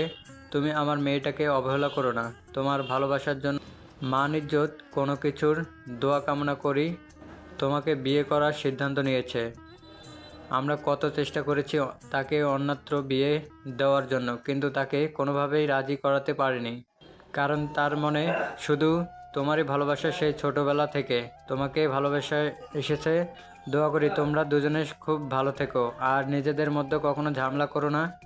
এই বলে নদীর বাবা তাদের দুজনের দেখে বিদায় নিয়ে চলে গেল। আর তারপরেই আয়ন আর নদী দুজনের রুমে চলে আসে। নদীর রুমে এসে কাপড় চোপড় চেঞ্জ না করে বিছানায় শুয়ে পড়ে, একদম ঘুমে ঢলে যায়। অপরদিকে আয়নেরও খুব বেশি ক্লান্ত লাগছিল, কিন্তু সে বিছানায় না শুয়ে কাপড় চেঞ্জ করে সাদেকি বসে রইল। এক মনে আকাশের দিকে তাকিয়ে আছে। তার কোনো কিছুই ভালো লাগছে না। এসব কোলাহল থেকে সে একটু মুক্তি পেতে চায়। সারা বাড়িতে তখনও মেহমান হইহুল্লোর, চিৎকার চেঁচামেচি। পালে এখান থেকে পালিয়ে কোথাও চলে যেত, কিন্তু সেটার তো উপায় নেই। তাই কানে হেডফোন দিয়ে গান শুনছিল আর আকাশে তারা গুনছিল। কখন যে রাত 11টা বেজে গেল সেটা তার একদমই খেয়াল নেই। তখনই হঠাৎ কেউ একজন ছাদে পিছন থেকে বলতে লাগলো, কি ব্যাপার? রাত 11টা বাজে, তুমি এখনো এখানে বসে বসে কি করছো? আয়ন কিছুটা চমকে গেল আর তখনই পিছন ফিরে তাকিয়ে দেখলো নদী তার পিছনে দাঁড়িয়ে আছে। সে উঠে দাঁড়ালো আর নদীর দিকে তাকিয়ে বলতে লাগলো, কি করব? এই তো ভালো লাগছিল না, আকাশ দেখছিলাম আর গান শুনছিলাম। তাই বলে এত রাত পর্যন্ত একা একা বসে বসে, তাছাড়া এত রাত হয়ে গেছে, তুমি আমাকে একবার ডাকোনি কেন? আমি রুমে গিয়ে দেখতে পেলাম তুমি ঘুমিয়ে গেছো, আর ঘুমন্ত মানুষকে বিরক্ত করাটা তো ঠিক নয়, সেজন্য আর তোমাকে ডেকে ঘুম ভাঙালাম না। বাই দ্য ওয়ে, রাতের খাবার খেয়েছো? আরে আমি তো ঘুম থেকে উঠলাম মাত্র, হাত মুখ ধুয়ে তোমাকে খুঁজতে লাগলাম, সারা বাড়িতে কোথাও খুঁজে পেলাম না, তাই মনে মনে ভাবলাম তুমি হয়তো ছাদে আছো, তাই তো তোমাকে খুঁজতে খুঁজতে এ পর্যন্ত চলে এলাম। চলো বাসায়। এই বলে নদী আয়নের হাত টানতে টানতে বাড়ির ভিতর নিয়ে আসলো আর তারপর সেখান থেকে সোজা খাবার টেবিলে। নদী খাবার টেবিলে এসে দেখে খাবার টেবিলে কোনো খাবার নেই। এটা দেখে সে কিচেনের দিকে পা বাড়ালো আর তখনই আয়ন বলতে লাগলো, ওদিকে গিয়ে কোনো লাভ নেই, কারণ রাত 10টার পরেই বাড়িতে রাতের খাবার পাওয়া যায় না। এখন যদি খাবার খেতে হয় তাহলে সেটা নিজেকে বানিয়ে তারপর খেতে হবে, কারণ রাত 10টার পরেই যত বাসি খাবার থাকে সব ফেলে দেওয়া হয়, কারণ এই বাড়িতে কেউ বাসি খাবার খায় না। মানে এখন খাবার খেতে হলে রান্না করে তারপর খেতে হবে, এটা আবার কেমন ধরনের নিয়ম? আমি তো সেটাই বুঝতে পারছি না। বুঝতে না পারলেও কিছু করার নেই, কিন্তু এই বাড়িতে এটাই নিয়ম আর বহু বছর ধরে এটাই চলে আসছে, তাই এখানে এটা শুনে আশ্চর্য হওয়ার কিছুই নেই। তাহলে আর কি করার, কিছু একটা ব্যবস্থা তো করতে হবে। পেটে প্রচন্ড ক্ষুধা পেয়েছে, নুডলস আছে? সেটা আমি কি করে বলবো? বললাম তো আমি রান্না বান্না কখনোই করি না, তুমি রান্নাঘরে গিয়ে খুঁজে দেখতে পারো। নদী তখন আর কোনো কথা না বলে রান্নাঘরের দিকে গেল, কারণ তার পেটে প্রচণ্ড ক্ষুধা লেগেছে। এদিকে বাড়ির সবাই নিজেদের রুমে চলে গেছে আর অলরেডি মনে হয় ঘুমিয়ে গেছে। অনেক খুঁজে খুঁজে নুডলস তো পেল না, অল্প কিছু পাস্তা পেল আর সেগুলোই রান্না করার প্রস্তুতি নিল। প্রায় আধা ঘন্টা লাগলো পাস্তা রেডি করতে, আর তারপরই সেটা রেডি করিয়ে সাজিয়ে নিয়ে খাবার টেবিলে চলে আসলো আর টেবিলে এসে দেখে অ্যান্ড টেবিলের পর মাথা রেখেই ঘুমিয়ে গেছে। তখনই নদীর মেজাজ চটে গেল আর সে বলতে লাগলো, ওই হারামজাদা, আমি এত কষ্ট করে রান্না করে নিয়ে আসলাম, আর তো এখন তুই টেবিলের উপর শুয়ে ঘুমাচ্ছিস? নদীর এমন চিৎকার শুনে আয়নের ঘুম মহারাজা কোথায় যেন চলে গেল। আয়ন চোখ কষলে কষলে উঠে বসলো আর বলতে লাগলো, 1 ঘন্টা লাগে তোমার এইটুকু পাস্তা রান্না করে নিয়ে আসতে? আমি তো মনে মনে ভেবেছিলাম আজ তুমি আসতে পারবে না, তাই তো আমি ঘুমিয়ে পড়েছিলাম। যাও তাড়াতাড়ি চোখে পানি দিয়ে আসো, আমার পেটে প্রচন্ড ক্ষুধা লেগেছে, তা না হলে কিন্তু সম্পূর্ণ খাবারটা আমি একাই খেয়ে নিব।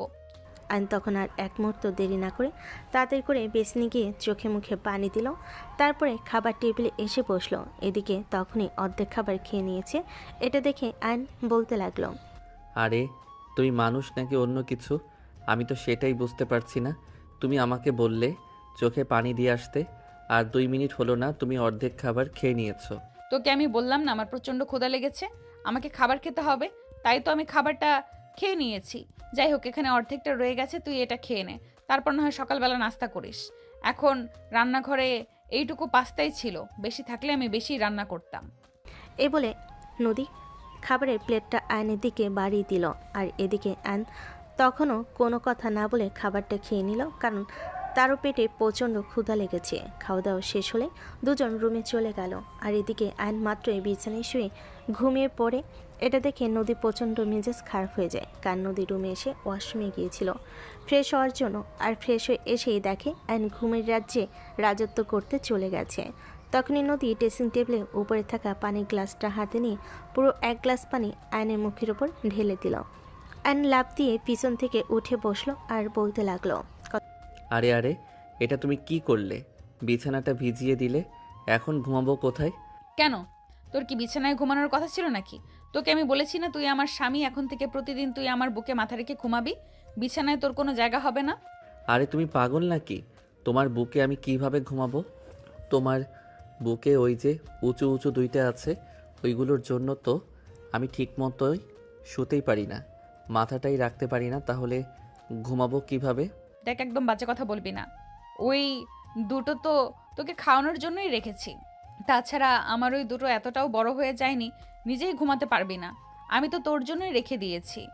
হায় আল্লাহ, এসব তুমি কি বলছো? তোমার কি একটু লজ্জা করে না? ওই হারামজাদা, আমার লজ্জা করবে কেন? আমি কি পাশের বাড়ির বেটাকে এইসব কথা বলছি নাকি? আমি তো আমার জামাইকে এইসব কথা বলছি। আর আমি তো আমার জামাইয়ের জন্যই এই দুটোকে এত যত্ন করে রেখেছি। প্রেম পর্যন্ত করিনি বয়ফ্রেন্ড স্পর্শ করবে বলে। সেটা না হয় ভালো করেছো, কিন্তু তাই বলে আমি ওসব করতে পারবো না, আর তোমার ওখানে আমি ঘুমাতে পারবো না। দেখ, মেজাজ খারাপ করিস না বলে দিলাম। আমি যেটা বলেছি সেটা তোকে করতে হবে। এছাড়া তোর হাতে অন্য কোনো উপায় খোলা নেই। প্লিজ আপু, এমন করো না। কথাটা শুনতে নদীর মেজাজ 360 ডিগ্রি অ্যাঙ্গেলে গরম হয়ে গেল আর সে বলতে লাগলো। একদম থাপ্পড় দিয়ে তোর 36টা দাঁত ফেলে দিব। আমি তোর আপু লাগি? বললাম না আমি তোর বউ লাগি। আমাকে বউ বলে ডাকবি, নয়তো নাম ধরে ডাকবি। আচ্ছা, তুমি এমন কেন আমি তো সেটাই বুঝতে পারছি না। আমার দাঁত সবার মাত্র 28, এখনো 32 হয়নি, আর তুমি কিনা বলছো 36টা ফেলে দিবে। বাকি 4টা দাঁত কোথা থেকে আসবে? আমি তো সেটাই বুঝতে পারছি না। বাকি 4টা আমি বানিয়ে দেব, ওসব নিয়ে তোকে চিন্তা করতে হবে না। এখন চল আগে তোর সঙ্গে একটু T20 খেলবো, আর তারপর তোকে জড়িয়ে ধরে একটু ঘুমাবো। আর তোকে একটা কথা ভালোভাবে মনে করিয়ে দিচ্ছি, আজ কিন্তু একদম আমার ঘুম নিয়ে ডিস্টার্ব করবি না। আজ যদি সকালবেলা আমার ঘুম ভাঙিয়ে দিস তাহলে কিন্তু তোর কপালে খারাপ হবে, এটা তোকে আমি বলে দিলাম। T20 খেলবে মানে? কাল তুমি যেটা আমার সঙ্গে করেছো ওটাই অনেক, হাজারো সব কিছু হবে না। আজ আমার পছন্দ ঘুম পেয়েছে। বললেই হলো? তুই বলবি আর আমি তোকে ছেড়ে দিব? এটা তুই ভাবলি কি করে? তুই আমার জামাই লাগোস, আর আমি তোর জন্য দীর্ঘ 21 বছর অপেক্ষা করেছি, তোর একটু ভালোবাসা আদর পাওয়ার জন্য। আর এখন তোকে কাছে পেয়ে আমি সেই সব কিছু ছিনিয়ে নেব? না, এটা তুই ভাবিস কি করে? আরে বললাম তো, আমার শরীরটা ক্লান্ত লাগছে, এসব কিছু আজ হবে না। আমি পারবো না কিছু করতে। আচ্ছা ঠিক আছে, তোকে কোনো কিছু করতে হবে না, যা করার আমি নিজেই করে নেব। তুই চুপচাপ শুয়ে থাক, আমাকে আমার মতো আমার কাজ করতে দে, কারণ বহু সাধনার পরে তোকে পেয়েছি। আর যদি তোর থেকে ভালোবাসা নিতে না পারি তাহলে এত কষ্ট পেয়ে কী লাভ হলো? কাল রাতে তো একবার করেছো, আমার ওটাকে একদম শেষ করে দিয়েছো। প্লিজ ওটাকে একটু আজ শান্তিতে থাকতে দাও। তোর ওটাকে শান্তিতে থাকতে দিলে যে আমার ওটা শান্তি পাবে না, তখন কি হবে? আর আমার মনটাও ভালো হবে না। তাই আগে নিজের চিন্তা করতে হবে। আমি আগে আমাকে ভালো রাখবো, আর তারপরে তোর চিন্তা করব। প্লিজ এমন করো না আমার সঙ্গে। কিন্তু কে শুনে কার কথা নদী আয়নকে ধাক্কা দিয়ে পিছনের উপর ফেলে দিল আর তারপরে ধপাস করে তার বুকে শুয়ে পড়ল। আয়নের কানে নদীর হাতটা নিয়ে আস্তে আস্তে সেটা গলার দিকে নামিয়ে নিতে লাগলো আর বলতে লাগলো। কি আছে তোর মাঝে? আমি তো সেটাই বুঝি না। তুই কেন আমাকে এইভাবে চুম্বকের মতো আকর্ষণ করিস? তোর থেকে নিজেকে দূরে রাখতে চাইলেও নিজেকে দূরে রাখতে পারি না। আমার মাঝে কিছুই নেই, আমি তোমাকে একটু আকর্ষণ করিনি। তুমি নিজেই আমার কাছে চলে আসো আর আমার কাছে থাকতে চাও। চাইবই ততই। এমনই তো একটা জিনিস যাকে আদর করে বুকে আগলে রাখতে হয়, তা না হলে যদি তুই আবার হারিয়ে যাস। বলে নদী আয়নের 2 ঠোঁটে হাত রাখলো আর আস্তে আস্তে করে একটু নাড়া দিয়ে বলতে লাগলো। উফ, তোর ঠোঁট দুটো রে ইচ্ছা করে একদম কামড়ে খেয়ে ফেলি। এই না, একদম না। তুমি কাল আমার এই 2 ঠোঁটের উপর অনেক অত্যাচার করেছো, আজ আর কোনো অত্যাচার করবে না। আবার ঠোঁট দুটো একদম ফুলে গেছে। সারাদিন কত কষ্ট করে ঠোঁটগুলো কামড় দিয়ে ধরে রেখেছি, কাউকে কোনো কিছু বুঝতে দেইনি, কিন্তু আজ এরকম করবে না। আরে আমার বোকা জামাইয়ের কথা শোনা, তুই নিজেকে কি ভেবেছিস?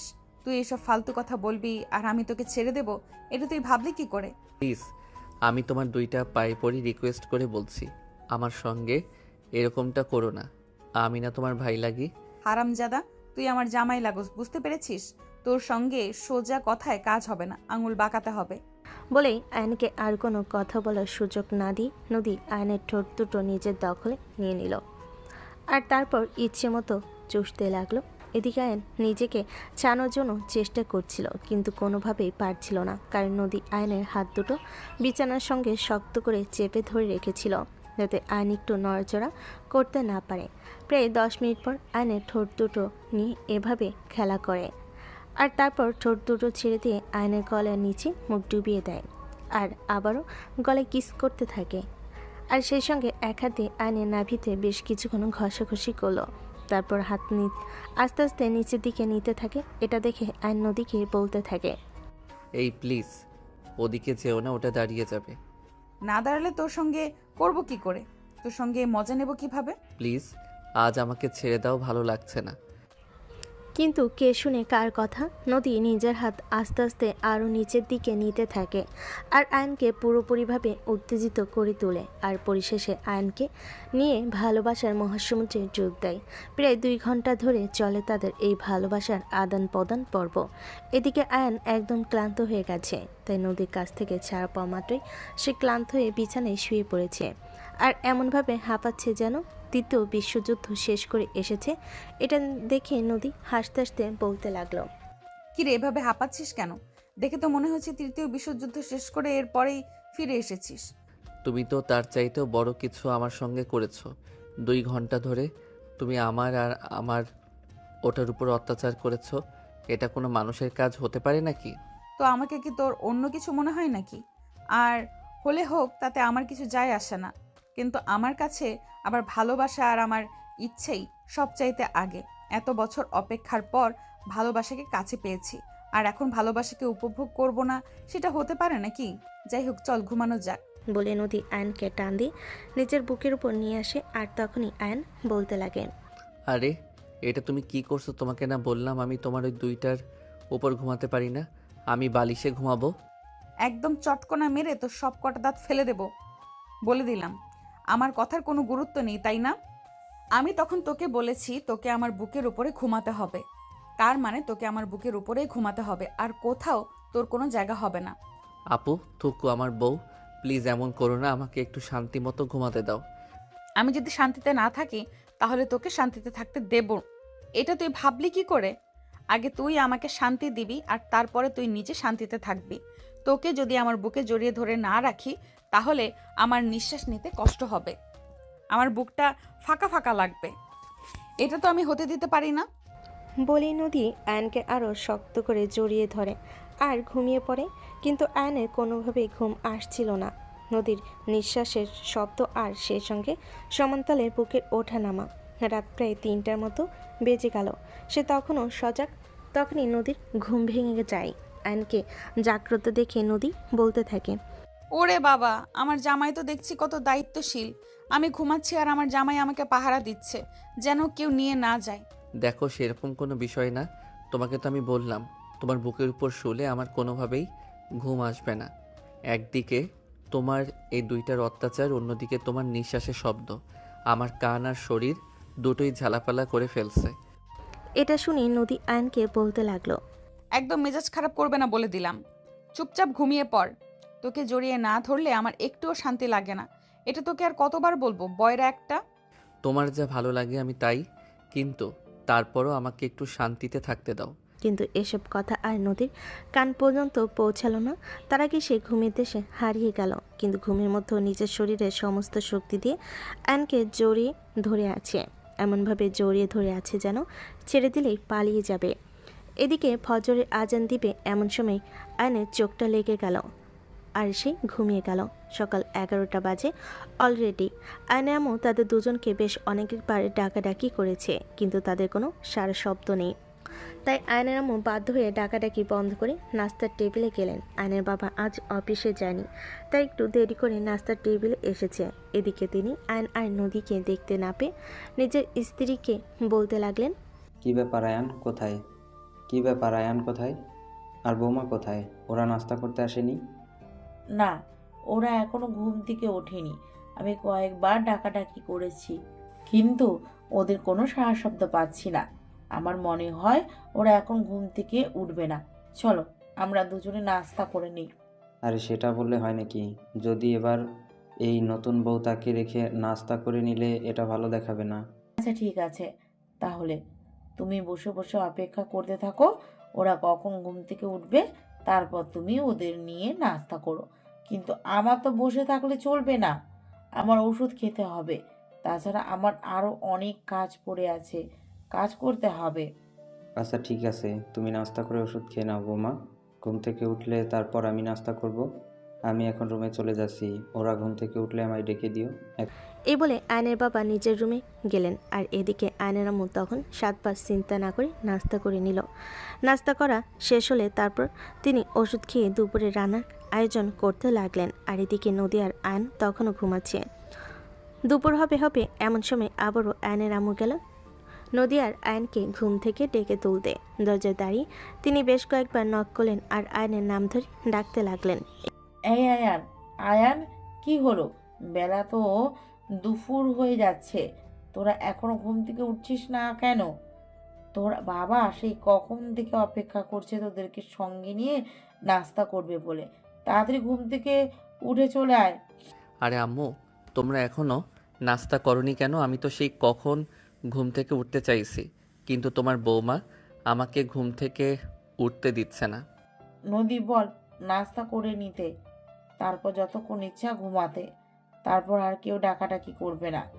তোর বাবা আজ অফিসে যায়নি তোদের সঙ্গে সময় কাটাবে বলে। ঘুম থেকে উঠে চলে আয়। এই বলে আয়নের আম্মু সেখান থেকে চলে গেল। আর এদিকে আয়ন তখন নদীকে ডাকতে লাগলো। এই বউ, বউ, কি হলো? তুমি এখনো ঘুম থেকে উঠছো না কেন? বাবা সেই কখন থেকে অপেক্ষা করছে আমার যাওয়ার পর আমাদের সঙ্গে নিয়ে নাস্তা করবে। উফ, বাবাকে বলো না নাস্তা করে নিতে। আমি এখন নাস্তা করব না।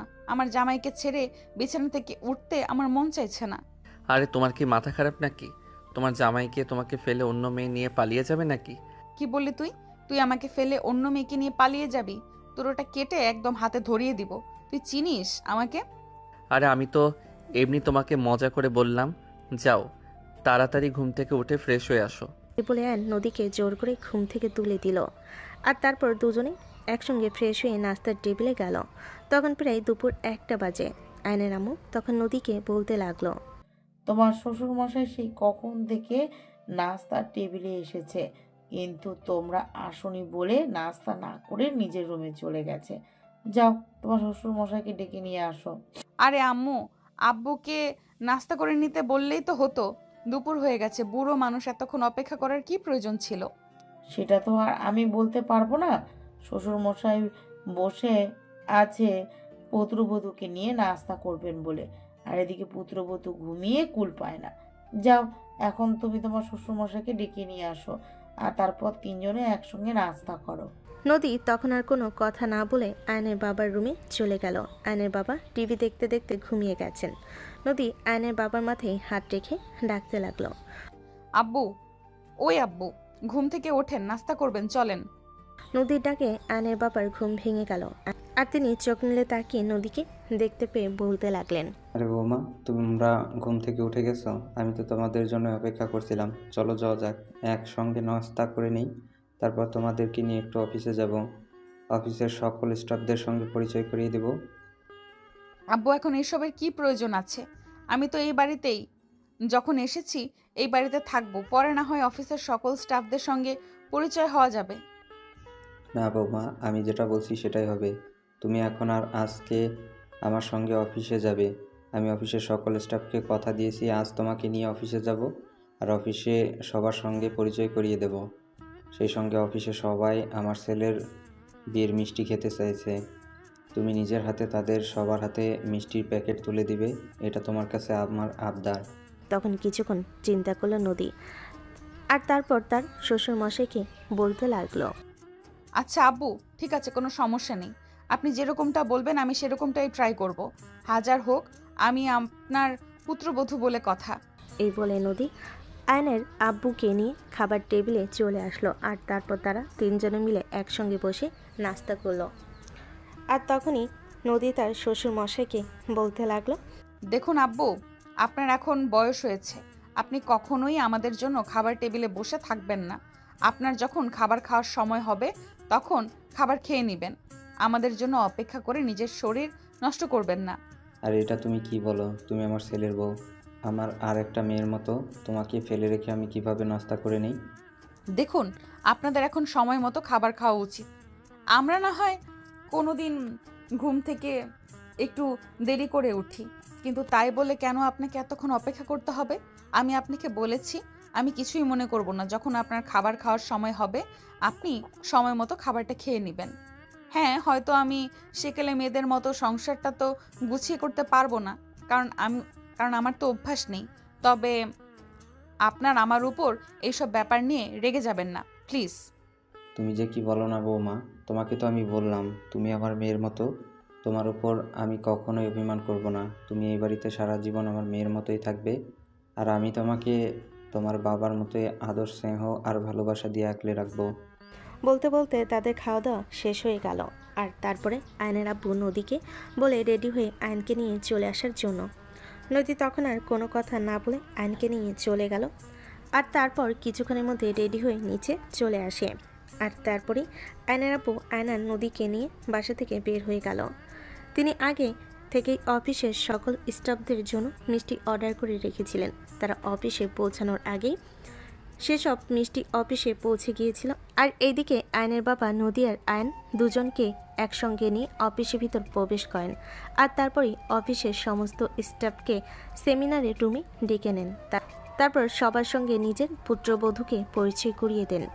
হ্যালো গাইস, শি ইজ নদী, মাই ডটার ইন ল। তোমরা সবাই তাকে চিনে রাখো, ভবিষ্যতে তোমাদের বস হবেন। আব্বু আপনি যে কি বলেন না, আমার না এইভাবে চাকরি বাকরি আর ব্যবসা বাণিজ্য নিয়ে ব্যস্ত থাকার ইচ্ছে নেই। আমার ইচ্ছে আমি সংসার নিয়ে নিজেকে ব্যস্ত রাখবো। সে তোমার যেটা ভালো লাগে তুমি সেটাই করো। আমরা কখনোই তোমার ওপর কোনো কিছু চাপিয়ে দেব না। তুমি তোমার বাবার বাড়িতে যেমন স্বাধীন ছিলে, এ বাড়িতেও তুমি ঠিক তেমন স্বাধীনভাবেই চলাফেরা করবে। আর কেউ যদি তোমার স্বাধীনতায় কোনো হস্তক্ষেপ করবে, তুমি সঙ্গে সঙ্গে সেটা আমাকে জানাবে। তার জন্য যথাযথ ব্যবস্থা আমি নেব। কথাটা আয়নের দিকে তাকিয়ে বলেন আয়নের বাবা। আর তখনই আয়ন তার বাবাকে বলতে থাকে, তুমি কি আমাকে মিন করে কিছু বলছো না? যে আমি কিন্তু কিছু বুঝতে পারছি না। তোমার অত কিছু বোঝার দরকার নেই। আর বেশি বুঝে নিজের দিকে যদি টেনে নাও তাহলে তো আমার কাছেও করার নেই। বাই দ্য ওয়ে বৌমা, এখন থেকে প্রত্যেক স্টাফের হাতে একটা করে মিষ্টির প্যাকেট তুলে দাও। নদীর হাতের কাছে থাকা মিষ্টির কার্টুন দেখিয়ে নদীকে এই কথাটা বলেন আয়নের বাবা। নদী তখন তার শ্বশুরের কথা মতো অফিসের প্রত্যেকটা স্টাফের হাতে মিষ্টির প্যাকেট তুলে দেন আর সবার সঙ্গে কৌশল বিনিময় করেন। এভাবেই চলে গেল প্রায় 2 ঘন্টা সময়। ইতিমধ্যে বিকেল হয়ে এসেছে। তখন আয়নের বাবা নদীকে বলতে থাকে, বৌমা চলো, আজ তোমাকে নিয়ে একটা জায়গায় যাব। কোথায় যাবেন আব্বু? সেটা সেখানে গেলেই দেখতে পাবে। প্রশ্ন না করে চলো আমার সঙ্গে। এই বলে আয়নের বাবা নদীর হাত ধরে অফিস থেকে বের হলো। আর এদিকে আয়ন বাধ্য ছেলের মতো তাদের পিছন পিছন চলে আসলো। সবাই মিলে একসাথে গাড়িতে উঠে বসলো। আর তারপরে আয়নের বাবা ড্রাইভারকে গাড়ি স্টার্ট করতে বলল। একটা রেস্টুরেন্টের সামনে এনে গাড়িটা দাঁড় করালো। আর তারপরে আয়নের বাবা নদী আর আয়নকে দুজনকে সঙ্গে নিয়ে গাড়ি থেকে নামলো। তখনই নদী বলতে লাগলো, আব্বু আপনি আমাকে এখানে কেন নিয়ে এসেছেন? আমরা তো একটু আগেই বাসা থেকে খাওয়া দাওয়া করে তারপরেই বের হয়েছি। কথা না বাড়িয়ে চলো তো আমার সঙ্গে। এখানে ফুচকা পাওয়া যায়। আমি জানি মেয়েরা ফুচকা খেতে ভীষণ পছন্দ করে, আমারও খুব ভালো লাগে। তাই আমি সিদ্ধান্ত নিয়েছি আজ তোমাদের দুজনকে সঙ্গে নিয়ে ফুচকা খাবো। ফুচকার কথা শুনে নদীর জিভে জল এসে গেল। সে বলতে লাগলো, তাহলে একটা চ্যালেঞ্জ হয়ে যাক, দেখি কে বেশি ফুচকা খেতে পারে। আমি কিন্তু আগেই বলে দিচ্ছি আপনারা কেউ আমার সঙ্গে খেয়ে পারবেন না। আমার সঙ্গে চ্যালেঞ্জ করো না, আমি কিন্তু অনেক ফুচকা খেতে পারি। আচ্ছা ঠিক আছে, চলুন তাহলে দেখা যাক কে হারে আর কে জিতে। এ বলে তিনজনই রেস্টুরেন্টের ভিতর প্রবেশ করলো। আর তারপরেই ফুচকার অর্ডার করলো। কিন্তু মেয়ে মানুষের সঙ্গে কি আর ফুচকা খেয়ে পারা যায় নাকি? নদী সবার চাইতে বেশি ফুচকা খেলো। আর তারপরে সবাই অনেক আনন্দ উল্লাস করে রেস্টুরেন্ট থেকে বের হয়ে আসলো, উদ্দেশ্য বাসায় যাওয়া। তখনই নদী বলতে লাগলো, আব্বু একটা কাজ তো ভুলেই গেছি। আমরা তো খেলাম, কিন্তু বাসায় আম্মু আর তিশা আছে, ওদের জন্য নিয়ে যেতে হবে। আপনারা এখানে দাঁড়ান, আমি ওদের জন্য পার্সেল নিয়ে আসি। হ্যাঁ বৌমা, তুমি একদম ঠিক কথা বলেছ। ওরা যদি জানতে পারে আমরা খেয়ে চলে গেছি আর ওদের জন্য কিছু নেইনি, তাহলে ওরা খুব রাগ করবে। বলতে নদী রেস্টুরেন্টের ভিতর ঢুকে গেল। তারপর তিশা আর তার আম্মুর জন্য ফুচকার পার্সেল নিয়ে বাসায় চলে গেল। বাসায় এসে কলিং বেল চাপ দিতেই আয়নের আম্মু দরজা খুলে দেয়। নদী দরজা খুলতেই আয়নের আম্মুর হাতে পার্সেলটা তুলে দিল। আর তারপর বলতে লাগলো, আম্মু এই নাও, আমরা খেয়ে এসেছি আর তোমার আর তিশার জন্য নিয়ে এসেছি। আয়নের আম্মু পার্সেলটা হাতে নিয়ে অনেক খুশি হন। আর নদীকে বলতে থাকেন, সত্যি রে, আমি বৌমা নয়, দ্বিতীয় মেয়ে পেয়েছি। আমি খুব ভাগ্যবান রে মা। তুই আমার বাড়িতে পুত্রবধূ হয়ে এসেছিস। আসলে একটা কথা আছে, রক্তের টান। এভাবে কেন বলছো? এটা তো আমার দায়িত্ব। তোর জায়গায় অন্য কেউ থাকলে হয়তো এটা করতো না। উল্টে এটা বলতো যে এইটুকু সামান্য খাবার ওদের জন্য কেন নিয়ে যেতে হবে? ওরা কি বাসায় খেয়ে থাকে না? ও আম্মু, বাদ দাও তো এসব কথা। তুমি আর তিশা এটা খেয়ে নাও। আয়নের আম্মু তখন নদীকে নিজের বুকের সঙ্গে জড়িয়ে নিয়ে বলতে থাকে, সত্যি রে মা, তুই আমার ছেলের জীবনে এসে কোনো ভুল করিসনি। তুই আমার ছেলের জীবনটা আলোয় আলোয় আলোকিত করে দিস। খুব ভালো থাকবি তোরা দুজন। তোমরা শুধু আমাদের জন্য দোয়া করো। দেখো, আমরা দুজনে অনেক ভালো থাকবো। হ্যাঁ রে, তোদের দুজনের জন্য অনেক অনেক দোয়া রইল। খুব ভালো থাকবি তোরা দুইজন। আমাদের দোয়া সবসময় তোদের দুজনের মাথার উপর থাকবে। যা এখন রুমে গিয়ে বিশ্রাম কর। আর তারপর আয়ন আর নদী নিজেদের রুমের দিকে পা বাড়ালো আর স্বস্তির এক নিঃশ্বাস ফেলতে লাগলো। সুপ্রিয় ভিউয়ার্স, আজকের গল্পটা এ পর্যন্তই ছিল। গল্পটা আপনাদের কাছে কেমন লেগেছে ছোট একটা কমেন্টে জানাবেন। ভালো লাগলে লাইক, কমেন্ট অ্যান্ড শেয়ার করে পাশেই থাকবেন। আল্লাহ হাফেজ।